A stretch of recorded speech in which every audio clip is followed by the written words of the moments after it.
Hey, peace, y'all. I got another rabbit hole of the day for y'all. And so I had planned on doing Olga of Kiev, right? That was my rabbit hole that I had planned on doing. I had been set on it. I had been doing research, and then Target want to play in everybody's face again. And at the same time, Target is playing in people's faces. I had a friend of European descent give me a call and say, "Hey, I have this thing for you.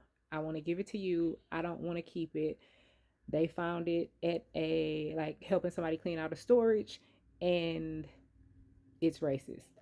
But they like, "Hey, I don't think this should be thrown away because people should know that this stuff existed." And so the friend invites me over for coffee.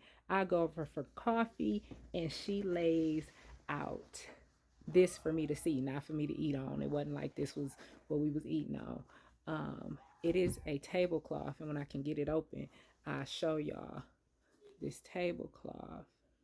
Yep, those are the little pickaninnies, the black kids who just, you know, just out here barefoot and happy to be working in massive fields.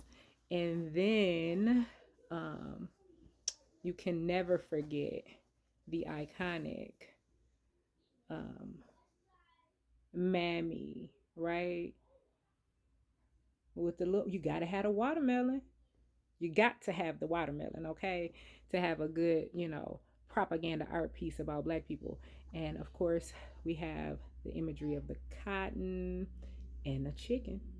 You know, got to get all of them worked in there. And y'all excuse my toothpaste on my face. I forgot I had put it on there. That, my friends, is a little bit of African American folk medicine. Toothpaste on a pimple. What do y'all use in y'all culture? Let me know. Okay, back to what we were talking about. So, unless you've been living under a rock, I obviously was because I only seen about the Target thing on Kev on Stage's page, right? So Target is out here selling minstrel type costumes for Halloween, and we shouldn't be surprised because I mean they sell gypsy costumes for Halloween. They sell, like Aladdin type, Middle Eastern costumes for Halloween. They sell Native American outfits for Halloween. They play in our face and we just let them. But anyway, so I have this artifact, right? Because at this point I feel like I am a steward of these items that I have been receiving that are just insane. So that tablecloth, which, just think about it, like some white family went to their table every day and ate over that, and they thought like these kids was like, this is okay, this is how this should be. I'm sure some of them didn't think that, but like this was some deep level mind control stuff, okay? This is just working it into the psyche of them, so even when they try to work against it, they still have this as nostalgia for them, right? So boom, then, like 2 years ago, a friend called, another friend of European descent, called and said she was helping somebody clean out a storage unit in Georgia. The other storage unit was from Kentucky. This one was Georgia. So the Georgia storage unit had a Mammy slash Aunt Jemima um, coin bank. So a piggy bank. This was for kids, right? And she found it in somebody's storage unit. They were cleaning out, I think, for their parents, maybe, or something like that. And she's like, again, I don't think this should be thrown away, but also I don't want it in my house. Like, people not gonna walk in my house and think that this is what I'm on. So she gave that to me, and we've been keeping it in like this kind of sister tour archive, right? And then like we have a 1974 Trailblazer camper that we plan on renovating. And when we got it, my first, I side eyed so quick because it has this caricature of this indigenous American man on the back, right? That caricature, that's this cartoonish like figure that makes all of indigenous American people put into this monolith, this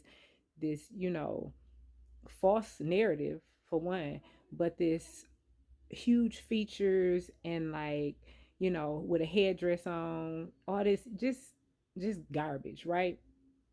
And so that all ties in though, because this is propaganda art. And this propaganda art was the subtlest way to push oppressive narratives, especially in the United States and by the United States. The United States does a great job of PR. When I say PR, I mean propaganda and rewriting, because they rewrite all the stories. Okay, just like George Washington teeth. That's it. We'll go down that rabbit hole another day. If you want to go down it on your own, feel free. But them teeth would know. And as a kid, I was always like, that don't even make sense. Don't wood swell? So, okay, I had questions. I've always had questions.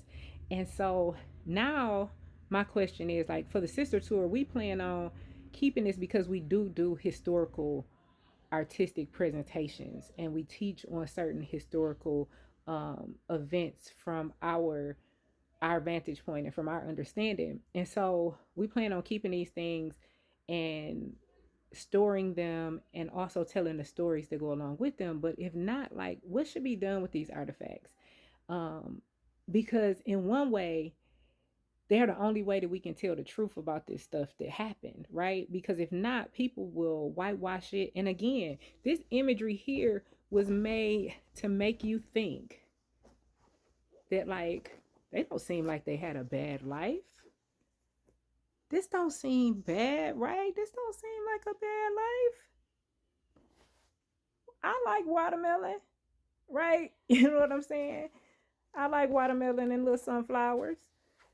It seemed amazing on this tapestry, but in real life, they was terrorizing people and lynching them and setting their houses on fire and not letting their children get adequate education or health care. And it wasn't just Black Americans. But I want to talk about these artifacts that I have in my possession. So, y'all tell me what y'all think. And I mean, on any of it. The Target issue, because Target just, they like, let's see how far we can go. Let's see how far we can go before don't a Black person step foot in here.